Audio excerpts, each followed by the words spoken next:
Recording by Elanor Matheson. The 4D Doodler by Graf Waldeyer. Do you believe, Professor Gault, that this four-dimensional plane contains life? Intelligent life? At the question, Gault laughed shortly. You have been reading pseudoscience, Dr. Pillbot, he twitted. I realize that as a psychiatrist you are interested in minds, in living beings, rather than in dimensional planes. But I fear you will find no minds to study in the fourth dimension. There aren't any there. Professor Gault paused, peered from beneath bushy white brows out over the laboratory. To his nearsighted eyes, the blurred figure of Harper, his young assistant, seemed busily at work over his mathematical charts. Gault hoped sourly that the young man was actually working, and not just drawing more of his absurd, senseless designs amidst the mathematical computations. Your proof, Dr. Pillbot broke into his thoughts insistently, is purely negative, Professor. How can you know there are no beings in the fourth dimension, unless you actually enter this realm to see for yourself? Professor Gault stared at the fat, puffy face of his visitor, and snorted loudly. I am afraid, Pillbot, you do not comprehend the impossibility of such a passage. We cannot possibly break from the confines of our three-dimensional world. Here, let me explain by a simple illustration. Gault took up a book, held it so that a shadow fell onto the surface of the desk. That shadow, he said, is two-dimensional, has length and breadth, but no thickness. Now, in order to enter the third dimension, our plane, the shadow would have to bulge out in some way, into the dimension of thickness, an obvious impossibility. Similarly, we cannot enter the fourth dimension. Do you see? No, retorted Pillbot with some heat. In the first place, we are not two-dimensional shadows. And why? What is the matter? Professor Gault's lanky form had stiffened, his nearsighted eyes glaring out over the laboratory to the rear of Pillbot. The psychiatrist wheeled around, following his host's gaze. It was Harper. That young man's antics drew an amazed grunt from Pillbot. He was describing peculiar motions in the air with his pencil. Circles, whirls, angles, abrupt jabs forward. He bent over the paper on the desk, made a few sweeps of the pencil, then the pencil rose again into the air to describe more erratic motions. Harper himself seemed in a trance. Suddenly, Pillbot gave a stifled gasp. It seemed to him that Harper's arm vanished at the elbow as it stabbed forward, then reappeared. Once again the phenomena happened.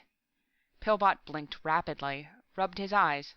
It must have been an illusion, he decided. It was too unlikely. Harper! Gault's voice was like the snapping of a steel trap. Startled, Harper came to with a jerk. Seeing he was being watched, he flushed redly, then bent over his charts again. An apologetic murmur floated from his desk. What was he doing? Pillbot asked puzzledly. Doodling. Gault spat out the word disgustedly. Doodling? Echoed the psychiatrist. Why, that is a slang term we use in psychiatry to describe the absent-minded scrawls and designs people make while their attention is elsewhere occupied. An overflow of the conscious mind, we call it. Many famous people are doodlers. Their doodles often are a sign of a special ability. Exactly, snapped Gault. It shows a special ability to waste time, and Harper has become worse since I hired him to do some of my mathematical work. Some influence in this laboratory, I blush to confess, seems to bring it on. Four-dimensional doodling, we call it, because, as you saw, he doesn't confine it to the surface of the paper. Pillbot looked startled. By Jove, he cried, I believe you've hit on something new to psychiatry. This young man may have some unknown faculty of mind, an instinctive perception of the fourth dimension. Just as some people have an unerring sense of direction, so perhaps Harper has a sense of a fourth direction, the fourth dimension. I should like to examine some of his doodles. Harper looked up in alarm as his crusty-tempered employer appeared, followed by the stout figure of Pillbot. He rose and stood aside unassumingly, as Pillbot bent over the scrawls on his charts, clucking interestedly. Harper flickered a worried gaze over to the corner. He hoped they wouldn't notice his stress-analyzing clay model standing there. It looked like a futurist nightmare, with angles, curves, and knobs stuck out at all angles. Professor Gault might not understand. For one of his retiring temperament, Harper was aiming high. There was a standing award of $50,000 for the lucky mathematician who would solve the mystery of the stress barrier encountered by skyscrapers as they were built up toward the 150-story mark. At this height, they encountered stress and strains which mathematical computations and engineering designs had been unable to solve. Harper believed the stress barrier was due to an undetected space bending close to the Earth's surface, a bending of space greater than ever provided for in the prediction of Einstein. And if he was right, he could win that award, and there might be wedding bells and a little bungalow with Judith. Harper's greatest fear was that he would do something to annoy Gault into firing him, thus depriving him of the privilege of using the mathematical charts and computing machines available in the laboratory. Right now, he hoped Gault wouldn't notice that statue in the corner. "What's that?" Harper's heart leaped. The professor was glaring at the statue as though it were something the cat brought in. Pillbot looked up from examination of the doodles and followed Gault over to the futuristic statuary. As Gault made strangled noises, Pillbot stared interestedly. "Why, it's like some of the designs in his doodling!" he exclaimed. "And made with some of my best modeling clay for reproducing geometric solids," rasped Gault. He wheeled upon Harper.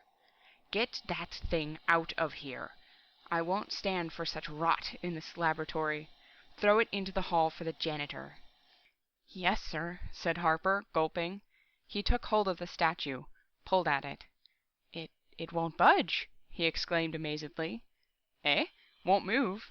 It's not heavy, is it?" demanded the professor. "No, about 30 pounds, but it won't move." Gault took hold of one of the angles of the thing, jerked at it savagely. He gave up with an oath, returning to Harper's desk muttering.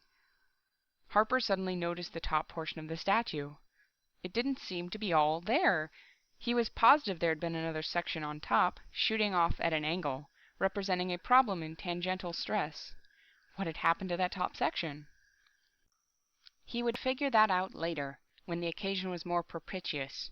Right now, he realized that only the presence of Dr. Pillbot prevented Gault from firing him. He cast an apprehensive glance toward his employer. With trepidation, he saw Gault reaching for something projecting from behind a bench. Gault pulled it out, held it dangling before him. A strangled exclamation of wrath came from him. His long nose pointed accusingly toward Harper, like a finger pointing to a criminal.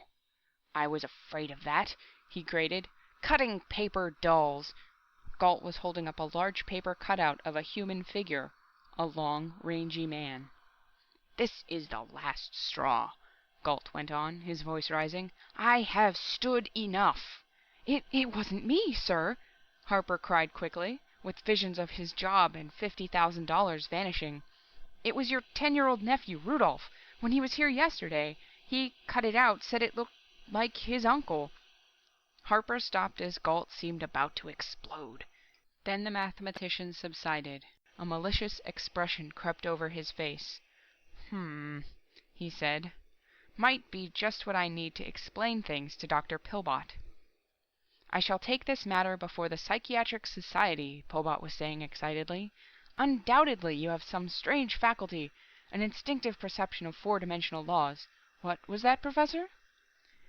"I said if you will step over to this desk, I will explain to you in elementary terms, very elementary and easy to understand, why you will never be able to study four-dimensional beings, if any exist." Gault's voice was tinged with sarcasm. Pillbot came over, followed by Harper, who was interested in any explanations about the fourth dimension, even elementary ones. Gault, with a glint in his eye, pressed the paper figure flatly on the surface of Harper's desk. "This paper man, we will say, represents a two-dimensional creature. We lay him flatly against the desk, which represents his world. Flatland, we mathematicians call it. Mr. Flatlander can't see into our world. He can only see along the flat plane of his own world. To see us, for instance, he would have to look up, which is the third dimension, a direction inconceivable to him. Now, Doctor, are you beginning to understand why we can never see four-dimensional beings?" Pillbot frowned thoughtfully, then looked up. "And what about the viewpoint of the four-dimensioners themselves?" what would prevent them from seeing us?" Harper hardly heard the professor's snort of disgust. This two-dimensional cutout in Flatland fascinated him. An idea occurred to him. Now, just supposing... As Gault and Pillbot argued, Harper grasped the paper cutout and bent it, jackknifed it, creasing it firmly in the middle. Then he raised the upper half so that it rose vertically from the desk, while the lower half was still pressed flatly against the surface. "Now," he murmured to himself, "the Flatlander would have appeared to his fellows to have vanished from the waist up, because from the waist up he is bent into the third dimension, so far as they are concerned." Eee! At the wavering scream, Harper looked up quickly. Pillbot was staring frozenly in front of him, toward the floor. Harper followed his glance, and saw it. Professor Gault had vanished from the waist up. His lower body still stood before Pillbot, swaying slightly, but the upper body was unconditionally missing. From the large feet planted solidly on the floor, long legs rose majestically, terminating in slim, angular hips, and from thence vanished abruptly into nothingness. It was as though the upper body had been sheared away, neatly and precisely at the waist. Pillbot stared from the visible portion of Gault to slack-jawed Harper and back again, sweat splashing from his puffy face. Why, really, my dear fellow," he quavered, addressing the half-figure, this is a bit rude of you, vanishing in the midst of my sentence. I trust you will, return at once." Then, as the full import of the phenomena penetrated to his understanding, his eyes became glazed, and he backed away. The portion of Professor Gault addressed failed to give any indication it had heard the remonstrance. Slowly, the legs began to feel their way, like a blind man, about the floor. Harper stared wildly, white showing around his pale blue irises. "No," he bleated. "The professor didn't do it himself. I caused it to happen. I bent the paper cutout, and something saw me do it, and imitated me by bending the professor into the fourth dimension." Harper moaned faintly, wringing his hands. Pillbot, at the moment, got little satisfaction from this demonstration of his point about four-dimensional life. He glanced fearfully at the half-figure. "You mean to say," he quailed, "that we are under scrutiny by some being of the fourth dimension?" "That's it," replied Harper with a whinny. "I know it, I can feel it. It became aware of our three-dimensional life in some way, and its attention is now concentrated on the lab." He wrung his hands. "I just know something else terrible is going to happen." He backed away quickly as the occupied pair of pants moved toward him. His retreat was halted by his desk, upon which reposed 2 large California oranges, an inevitable accompaniment to Harper's lunch. To him, orange juice was a potent, revivifying drink. Now he automatically reached for one of the oranges, as a more hardy individual might reach for a whiskey and soda in a moment of mental shock. His eyes wide on the shuffling approach of Gault's underpinnings, Harper nervously dug sharp fingernails into the orange, tore off large chunks of skin. A sudden blur, seen from the corner of his eyes, pulled his gaze back to the desk. The other orange had vanished. Whoop! It dropped to the floor before Harper, and now it was a squashy mess, the inside standing out like petals, the juice running from it. The other orange slipped from Harper's nerveless fingers, rolled along the desktop. Harper pounced on the squashy thing on the floor, feverishly pulling back the projecting insides, closely examined it. He looked up wide-eyed at Pillbot. "Turned inside out!" he gasped hoarsely, "without breaking its skin!" Pillbot's expression indicated that the scientific attitude was slowly replacing his former fright. He snapped his fingers. "Imitation again," he said, half to himself. He looked at Harper. "When you bent the paper figure, this four-dimensional entity imitated your action by bending the professor. Now, as you started to peel the orange, your action was again imitated, in a four-dimensional manner, by this entity turning the other orange inside out." His voice dropped as he muttered, "Imitativeness, the mark of a mind of low evolutionary order, or of—" His words faded off. his expression thoughtful. More white showed around Harper's eyes. You mean I'm being specially watched by this being? That it imitates everything I do?" "That's it," clipped Pillbot. "Because you possess the strange perception of its realm, the being has been especially attracted to you, imitates whatever you do, but in a four-dimensional manner. A being of inexplicable powers and prerogatives, with weird power over matter, but with a mentality that is either very primitive or—" Harper leaped into the air with a yell as Professor Gault's abbreviated body sidled up to him from behind. As he leaped, the inside-out orange flew out of his grasp. "I just know," he quavered, "that Professor Gault wants me to do something, is probably barking orders at me from that other dimension. Oh dear, I've dropped the orange on the Professor's where his stomach should be." The squashy orange had landed on the area of Gault that was the line of demarcation between his visible and invisible portions. That area that his stomach would occupy, normally. It rested there in plain sight of the two startled men. I'd better remove it," said Harper weakly. He moved with a dreadful compulsion toward the swaying half-figure, one slender hand extended tremblingly toward the inverted orange. Abruptly, the orange vanished. Harper halted like he'd run into a brick wall. Staring blankly ahead, he put his hands to his stomach, moaning faintly. "What's the matter?" cried Pillbot. "The orange! It's in my stomach!" "See? What did I tell you?" exulted Pillbot. "Another act of imitativeness! It saw you drop the orange on Gault's where his stomach should be, and imitated by putting the orange in your stomach. It proves I'm right about the being." With a loud belch, Pillbot broke off. He stared blankly at Harper. Then his hand slowly came up to clutch at his stomach. Harper looked quickly at the desktop. "The other orange! It's gone!" "Into my stomach," groaned Pillbot. Be careful what you do. My God, don't do anything. Don't even think. This four-dimensional creature will surely imitate whatever you do in some weird manner." Rubbing his stomach, Pillbot glanced about at the various articles of furniture. He blanched. "I wouldn't want any of that stuff inside of me," he yammered. Harper flicked a despairing glance at the half-body, now gliding along in the vicinity of the paper cutout. We must do something to get the Professor back," he said worriedly. He thought incongruously of a restaurant where he used to order lemon pie and invariably get apple. Finally, he found that he could get lemon by ordering peach. Now the problem was, what did he have to order to get his employee extricated from being stuck between dimensions, like a pig under a fence? Anything he did would be imitated in a manner that might prove tragic. The upright portion of the cutout was leaning over backward, the head drooping down like a wilted flower as the tension at the crease slowly lessened. Gathering together what resolution he could, Harper determined to take the bull by the horns. He would get the Professor returned by pressing the upper portion of the cutout flatly onto the desk's surface. With trembling hands, he pressed down on it, then sprang back with a muffled yell. 3 feet above the half-body, the Professor's head had flashed into visibility.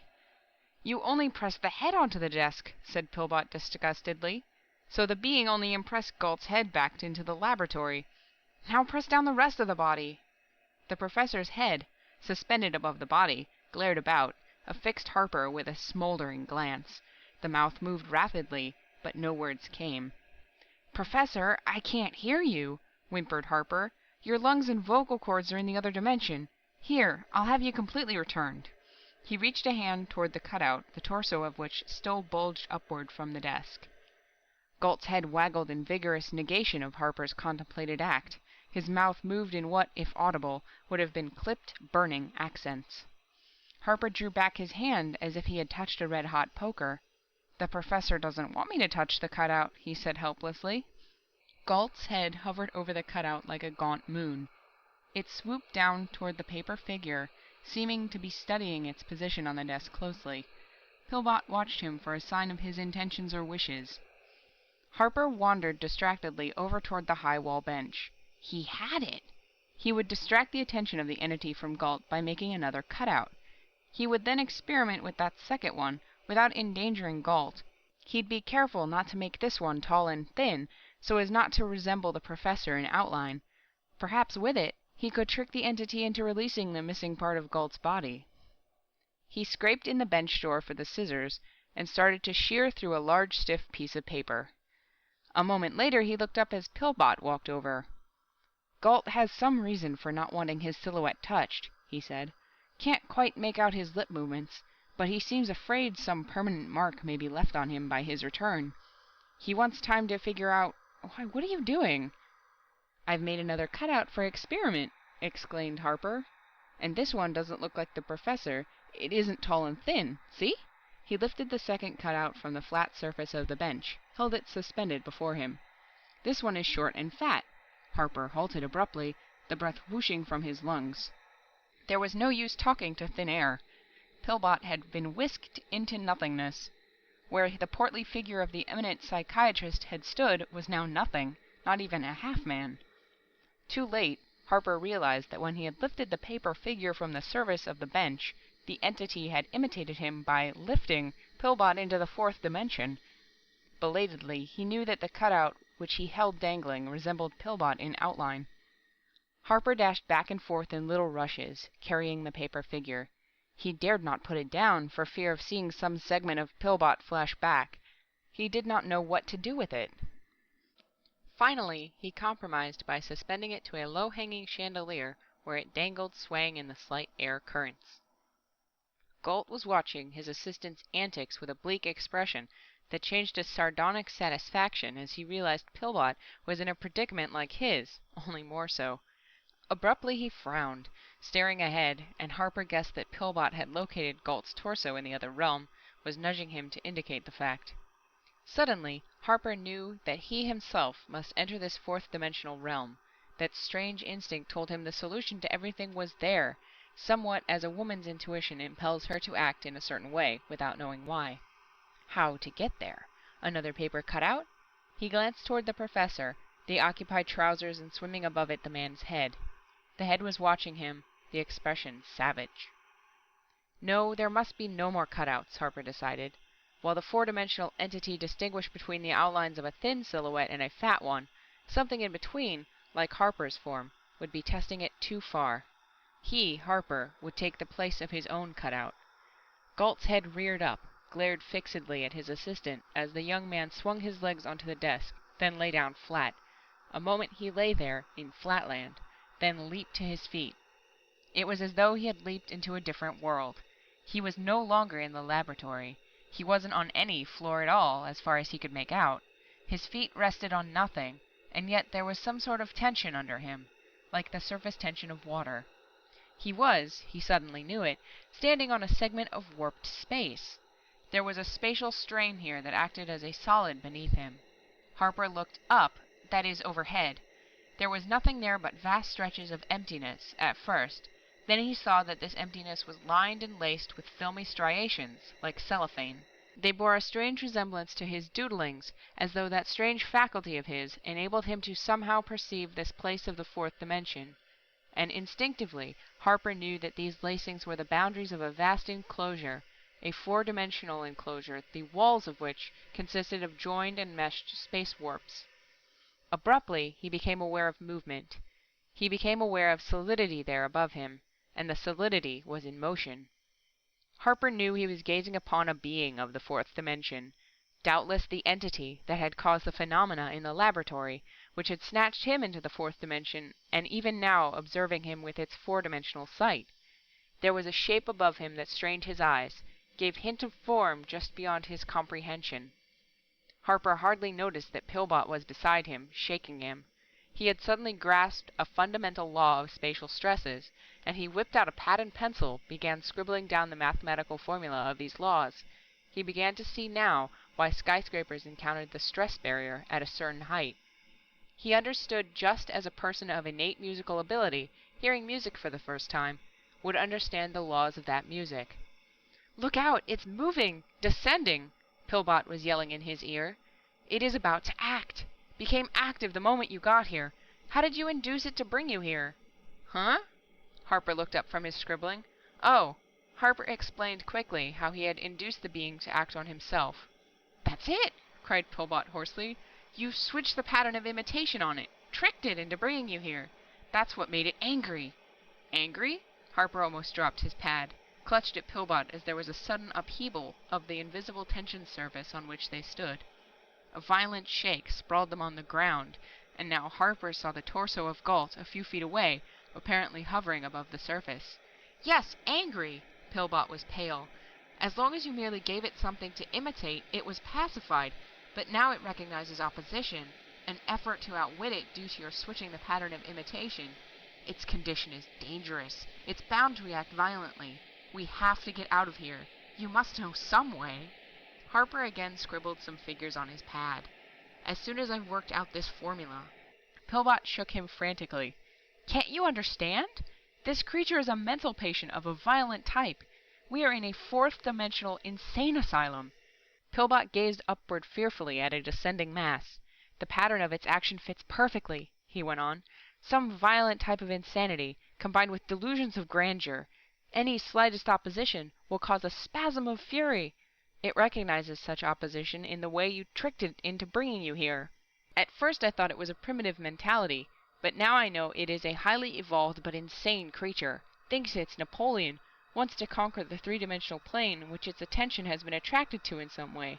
Harper looked up in surprise. "Does it know about Napoleon?" "Of course not, you fool!" screamed Pillbot. "It has the Napoleonic complex, identifies itself with some great conqueror of its own realm, and now it's on the rampage. We have to get out of here." He clutched at Harper as another upheaval of the surface threw them down. Rising, Harper put away his pad. His calculations were complete. He could now show engineers how to build high buildings, taking advantage of space stress instead of trying to fight the stress. For the first time, the danger of their position seemed to penetrate to his consciousness. He looked about, and his eyes rested on a strange familiar projection rising from the invisible floor a few feet away. It was the section of his clay statue that had vanished. Vanished because its peculiar shape had somehow caused it to be warped into the fourth dimension. Why hadn't he been able to move it? Professor Gault moved around freely. He and Pillbot went over to it, tried to move it. A slight filmy webwork around the projection caught Harper's eye. Now he knew. The being had somehow affixed it to the spot as a landmark so it could locate the laboratory. It must have been this projection that had first attracted the being's attention to the three-dimensional world, since, ordinarily, it would never have noticed the presence of three-dimensional life any more than humans would notice the presence of two-dimensional life, if such existed. Harper looked up at a bleat from Pillbot. Above them was a sudden furious play of lights and shades. Vast masses seemed shifting in crazy juxtapositions, now descending rapidly toward them. "Quick!" Harper, now fully aroused, gasped to Pillbot. "Climb down this projection!" "Climb down it?" "Yes, there is a fluid condition of space where it penetrates between the two planes. By hugging its contours, you will emerge into the laboratory. I hope." Pillbot glanced overhead nervously, then experimentally slid a foot down the projection. The foot vanished. With a cry of relief, Pillbot lowered himself until only head and shoulders were visible. Then that too vanished. Harper looked up. Some monstrous suggestion of form was almost upon him. He grasped the projection, and just as his head sank out of sight, the form seemed to smash down on him. Pillbot helped Harper to his feet, from where he had sprawled at the base of the statue, on the laboratory floor. "Quick!" he gasped. "The creature will be infuriated now by our escape from its realm. A maniacal spasm is sure to follow. We must get Gault back in some way, then leave the laboratory." Even as they dashed over toward the abbreviated form of Gault, the laboratory shook. Invisible strains seemed to be bulging the walls inward. Harper rushed to the desk upon which still reposed the cutout, the section between neck and waist still arched off the surface. As Harper reached toward the cutout to press it flat, Gault's eyes widened, his mouth opened in a soundless shout of opposition. Harper hesitated. "Never mind him," yammered Pillbot. "Press the figure flat." Harper pressed it flat. For an instant, the laboratory stopped its ominous vibration. Then the figure of Gault flew through the air, came up against a wall, but it was his complete figure. "More signs of violence," cried Pillbot, "but that action won't appease it. We must get out of here." Even as he spoke, there was a thunderous crackling and roaring. Harper felt himself flying about, and for an instant of awful vertigo, he did not know up from down. Forces seemed to be tearing at him. He felt as though he were a piece of iron being attracted simultaneously in several directions by powerful electromagnets. There was a flare of colored lights, a deafening detonation, and he felt himself knocked breathless against a wall. He picked himself up, looked around. On one side of him was the familiar south wall of the laboratory. To the north, east, and west was open air. He was standing on a section of laboratory flooring that jutted out over empty space from the wall. His desk was a few feet away, right at the edge of the jutting floor. Gault and Pillbot were picking themselves up to one side of the desk. The pair looked over the edge of the floor, then recoiled, frenziedly hugging the flooring under them. Harper crawled over, looking over the edge, quickly backed away. Several 100 feet below, the traffic of the city roared. Gault went over to the door in one wall, opened it, then stepped back quickly, his face pale. "The laboratory has been turned inside out," he shouted. "We are on the outside." "We must get away from here," squalled Pillbot. "Another spasm of the creature will precipitate us into the street."